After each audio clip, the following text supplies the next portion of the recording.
What's up, everybody? Welcome to another video. Hope you guys are having a good day. If you're not, hope it gets better. Today we're going to be reacting to a video by Jamari, and his video is titled The Deserved Downfall of Bobbi Althoff. Well, that's pretty harsh. The deserved downfall. That's kind of crazy. I think recently she posted a video about quitting her podcast. Is that what it is? I didn't watch the full video, but I just kind of saw the clip. Anyways, with all that being said, please like this video, sub to the channel. Please sub to my other two channels, link in the description, and the full video for this will be in the link in the description as well.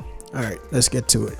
So it has been a while since we last talked about Bobbi Althoff. Bobbi obviously hit it big online with her parody of mommy blogger TikTok content. Yes, I did name my daughter Richard. I just always really loved the name Richard, and I wanted a boy, but I had a girl, and I decided to name her Richard anyway. There is nothing more embarrassing than walking around with one of these. Everyone knows how it got there. You know what you did. So she was running it up over there, amassing a couple million followers, getting millions of plays per video, and making a couple of $100,000 per year. I was making around like $250 to $300 a year. Thousand. Yeah. From brand deals on TikTok. Wow. And 250 is great and all, but it's hard to come up with content with just me every day. $250,000 a year as an annual income is great and all. Yes. It is great. It is great. And That's amazing. 250? Shoot, I force myself to make content if I'm making that money. Shoot, what are you talking about? this is where she claims that she parlayed that fame into her podcast fame. Hi guys, welcome to the Really Good Podcast with your host Bobbi Althoff. Now, I would say this. The fact that she started off on TikTok and she transitioned to YouTube doing long form has to be commended because she was successful at it. That's not usually the case. It's usually a very hard transition because the TikTok audience is different from the YouTube audience, or so I've been told. And from episode 1, people suspected that she was an industry plant, mainly because she was immediately in bed with the 69 God, and was shortly after showing off Mark Cuban's disgusting Piggly Wigglies. Nasty ass bastard! Like, dude, you are a billionaire. You should have a personal foot washer. I That's believe in crazy. my podcast, so I'm trying my best. I've had a few guests, some D-list celebrities. And not only did that spark the industry plant rumors, but also within 1 week of launching her podcast, she had the top talent agency in the entire entertainment industry representing her and her brand. Landing celebrity guest after celebrity guest, it was very clear that her growth was far from organic. This was obviously something people called out immediately online, and also to her face. I know. You're not an industry plant, right? I am, but You do feel kind of planty. We do have the same manager, so is this I kind know, of isn't that planted? crazy? Feels a bit planty. This is definitely you got Luke. here in 5 minutes. It took me 20 years. Hey, it has been a minute. What I think? Man, she felt so uncomfortable. I don't like the whole thing of like calling somebody an industry plant to their face, because it's almost like no matter what it is, to you feel like you've done enough work, even if compared to other people is not enough. It's just kind of like a slap in the face. Like, assuming one of my animation videos just hits and it gets like 10 million views, then I get like 2 million subscribers from that, and that's like my 48th video. Whereas somebody got that same amount of subscribers and views after their 100th video, you can't tell me I just had an overnight success, because them 48 videos took me 3 years. Well, 5 years at this. Actually, 4 years. No, you can't tell me that. But I know, objectively speaking, how she came out of nowhere off of one interview, the Funny Marco interview, and after that she got Drake. I understand the accusations and the allegations of her being an industry plant, but just to say it in the person's face like they weren't grinding on TikTok like the past couple of years, it's crazy work. I will say that. Industry plant is. It's like somebody that has been like that is tied to someone else in the industry and uses those connections to capitalize, and they like have zero talent. Oof, that's tough. That's tough. Okay, so I think what I was just describing was a overnight success, not an industry plant. Yeah, an industry plant is somebody who is definitely connected in the industry, and there's an agenda to push that person ahead. I was thinking about an overnight success story rather than a industry plant. So yeah, okay. Industry plant, okay, fair enough. I guess you could say that to their face. Not on anything, or I don't have any talents. And she even admitted in a later interview that these comments broke her down mentally. Based on what the comments are saying, and sometimes it's just constructive criticism. It can be a little mean, but yeah, it doesn't bother me too much. And I really feel like her and the Hawk Tuah girl were basically on that same wavelength, and just as quickly as each rose, both equally as quickly fell off. I mean, at least for Hawk Tuah, she had this massive scandal that derailed her career. The whole scam in your fans with no remorse thing will kind of do that to you. But as for Bobbi, I think that people really just got sick of her sarcastic, too cold to be here, one-trick pony bit. And when she would get in a room with someone like Offset who read her like a book, she would be made foolish still trying to pull this act off. You wanted to be on my podcast. Why you keep saying that cat shit, man? I honestly didn't even want to do this shit. I don't fucking do interviews. I'm fucking with you because they're making me. You need a little bit of seasoning. You ain't got no seasoning, man. You like a plain piece of chicken just on the thing. You pull it off and then you serve the dish. You need some motherfucking seasoning, man. You can leave now. This is my hotel. I paid for this motherfucker. You can leave now. I don't think she was acting at this point. I think she was genuinely offended because she thought that nobody's going to like attack her like that because she's this sweet old girl from the girl down the street, girl next door. But when Offset matched her energy times 10, yeah, she didn't really know how to function in those waters. So this was the first time I actually thought she wasn't being her sarcastic self. I think she was actually being a little bit serious with, you can leave now. Like, excuse me, you need to leave. Now, beyond this, the main public ridicule that she faced outside the industry plant narrative was that she broke up her family to be in social circles with famous people. I flew all the way here. You did. I really do appreciate on my that. daughter's first birthday. That's crazy. I wasn't going to bring that up. Mm-hmm. You missed your daughter's first birthday for to be here. Dark. Yeah. Regret that you'll never be able to undo. Yeah. Horrible parenting. Now, when Drake is calling you a bad parent, you're doing something wrong. Wait, see, but we don't know if Drake is a terrible parent. I know people don't like Drake, but we don't know. We don't even know because he didn't tell everyone he has a kid. All of a sudden, he's a bad parent. And I'm not even Team Drake or Team Kendrick, but I just think that's overdoing it. How do you know he's not a good parent? Like, how do you know? Really, how do you know? That's some parasocial relationship stuff. You don't even know. You don't know Drake. So why is he a bad parent? Because he wasn't hiding, because he hid the kid from the world. He didn't hide the world from his kid. Whatever that lyric goes. Like, I don't Speaking know. of Drake, by the way, the dude is so down bad that he's been in Bobbi's comment section on Instagram begging her to unblock his name. Wait, what?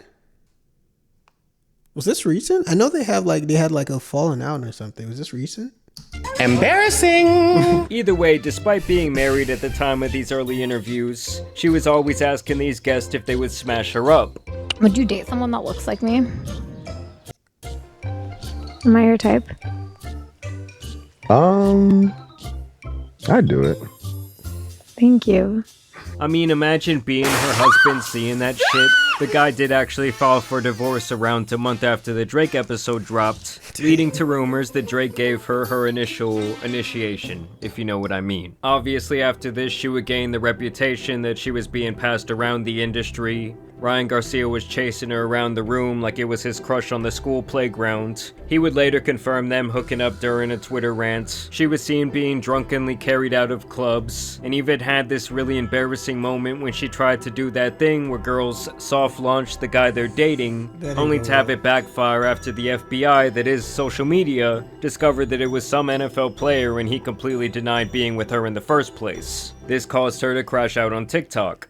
Just like hard to imagine finding someone who is truly good for you. It's hard to imagine there's a world where there's like someone who's actually meant for you. Dating is just hard, you guys. Like, well, now Bobbi has officially announced that she will be ending her podcast, which is surprising to me considering she was still getting decent guests and views in the hundreds of thousands occasionally. But obviously, when you compare this to her peak where she was getting at least 1 million views per podcast and like these top level guests, it had been looking pretty rough. I mean, no one really knew these people she was now interviewing, and when she was doing solo episodes, there were not many views at all. But either way, she hosted like a funeral for her podcast. Hi guys, welcome to the Really Good Podcast. All jokes aside, all honesty, this is the last episode.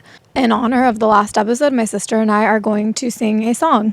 I heard there was a secret chord that David played and it pleased the Lord, but you don't really care for music, do ya? And it goes like, hear me and hear me good, nigga. I'm here to double down.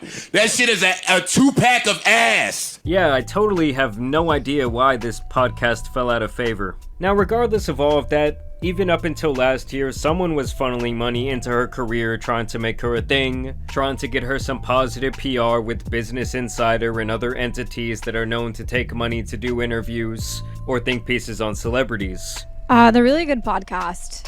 She was a great podcast. She got me this house, got me the car I drive. She got me a lot of stuff, and she was really great. Hey, say what you want. At least she capitalized off of her 15 minutes of fame. Shoot. And I don't really know why she would end her podcast. It looks like she was getting a little bit, she was getting some 100,000 amount of views. Why would you end it there? Because you're not getting 1 million? I think this is the thing I've noticed just even looking at content creators that used to be popping with mad views, and years after they're just like coasting, not with the same amount of views, but maybe like a 30% drop in views. What I've noticed is when you start something and you catch fire and you're the hot thing in town, everybody is going to want to tune into you. But you have to remember, we live in a fast-paced society. Another you is going to pop up in 2 months. So your views that you were getting at your peak is going to drop. What you need to do, and what I am learning too, and what I'm trying to even like understand as well, is once that initial peak ends, you have to understand who your core audience is and cater to them. So if you were getting millions of views, like 10 million, 5 million views, and now you're getting about 130K views, 200K views, that is your core audience, because those are the people that stayed when the other 800,000 left. That's pretty good. You just have to hone in on those people and cultivate your community based off those people. So to end the podcast, now I don't know why she's ending it. If she's ending it because of the views, I don't think that was necessary. But if she's ending it because, she's doing other endeavors and, she just doesn't want to get like roasted on the internet a lot, okay, fine. You're mental, I get that. But, just for anybody who thinks once they get a high amount of views that's gonna stay there, it's not. Chances are it's not. It's gonna drop, then it's just gonna taper off. I did appreciate her for the time I had with her, and she brought me a lot of memories and a lot of great guests. I will miss doing this podcast, and I will miss the money this podcast brought me. Now, over time, it has been abundantly clear that from the start this was all about money and fame to Bobbi, who straight up admitted that even when she was young, that was her main aspiration in life. Mentally decided that she made like at least $300 a year on her podcast alone, and I was like, that's what I need to do next. Like, I need a podcast. How'd you become an influencer or creator? Just wanting to make money. It's like she in general represents a microcosm into our society and how social media has warped people's minds. I hope that I go from D-list. See, but why is that a criticism? You do things because of money. Like, what are you talking? I don't get. Not everybody that does something has a passion for the thing they do. I mean, I guess if you have I don't know. If she saw it as a quick money glitch, if she got the money glitch, hey, she never said she was passionate about podcasting. I don't even think she ever came off as that in her podcast. Why does it seem like I'm defending her? But I'm just saying, like, I think some things we try to project onto people, because I don't think she gave up the impression that she was this passionate person about this project. Having revealing to everybody that she's doing it for money, it should be the least surprising thing. I think most people who do a lot of things is for money and clout. Like, let's think about it. The people that do degenerate stuff, actually, those people might actually have a passion for being a degenerate. So, you know what? He might have a point, because the people that do degenerate stuff, I think they have a passion for being a nuisance. So the money is just like, a back end thing. But let's be honest, other people do content, a certain type of content, for money, like those 20v1s. Do you think those people have a passion for that? No, they want the clout and they want the money. That's why they be scamming the audience. So it's not only her, but she's not scamming anyone. She's telling you, yo, can you give me, she be telling the guests like, yo, can you give me some money? Like that's her shtick. I think that's honest. And I think that's probably one of those things that actually got people to even attract to her, because she's like, yo, I ain't got no passion for this. I just want some money. Can I hold $1? It's something funny about that. To A-list. That's my goal in 10 years. From D-list to A-list. Yes. I feel like over the last 2 to 3 years specifically, I've noticed a change in the way that women in particular present themselves online. And I'll say specifically on Instagram, where there's this sense that they think they are someone famous or a spectacle to be admired, and I find that shit hilarious. And I'm talking about like an everyday regular girl with 500 followers acting like her shit don't stink. Yo, I mean, people in general are just so much more narcissistic than ever before due to social media. Or I guess everybody think they're more important than they actually are. That is so true.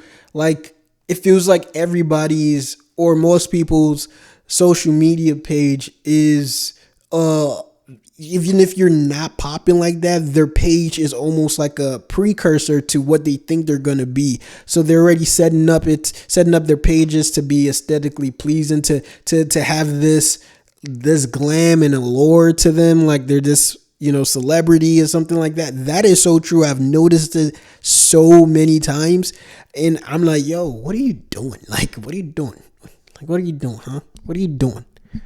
What are you doing, man? Like, and don't nobody care about what you're doing, man. Like, just post a picture and call it a day. What are you doing? I should say they are desperate for online validation in a way that was viewed as cringy during the early days of social media. As you guys know, this podcast started off just with a girl with a dream to make more money. Yeah, and she says what it is. I knew when I started that it was going to go places. I didn't know I would fall off as quickly as I did, to be honest. I did think this was going to last a bit longer. But nevertheless, it lasted a minute, and I'm proud of the accomplishments I have, and I'm pretty sad that it has to end like this, but it's okay. I mean, hey, shout out to her for being able to acknowledge the fall off and the fact that she loves money. She did run about 10 ads in this podcast, and the entire episode in general just seemed like a money grab, where she says, remember when I did this podcast, remember when I did that podcast. And I will never forget the moment he told me that I was like unseasoned chicken.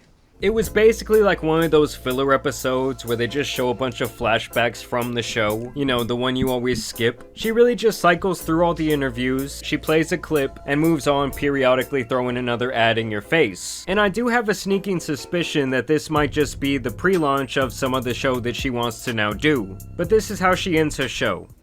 Just any final words for the podcast? She really fell off. No, it happened. People said I was falling off, and they were right. So now it's dead. You guys got what you wished for. You wanted it to be over, it's over. It's gone. It's not there anymore. And now, I don't know what we're gonna do. I don't know, I just feel like someone who loves being around famous people and rising up the social ranks as she does would not just give it up. It's actually my guess, considering that this episode was posted on the very last day of July, and with these various sponsors riddled into this crock of crap, is that this was only made to meet obligations to them, as when you agree to these deals they usually have allotted time slots of when you will post their ad. And I just cannot see very many people, even if they are a genuine fan of this show, watching the entire thing. And let me just say, the comment section on this video is not exactly what you would expect from a send-off. I mean, it was almost like it was a mixture of good riddance, they were sick of the ads, and then just a bunch of comments about how she left her family to pursue this. Either way, it looks like this is the end of the Bobbi era. Honestly, I think that she would have made more money and had more longevity online in the parody blogger space. But I guess it's a good lesson that sometimes it's better to rise up slow than to just jump on a rocket and burn out. Either way though, I want to know what you guys think about this decision by Bobbi Down. Alright, we'll end it right there. Let me know what you guys thought about the video. I'll see you guys in the next one. Peace. God bless.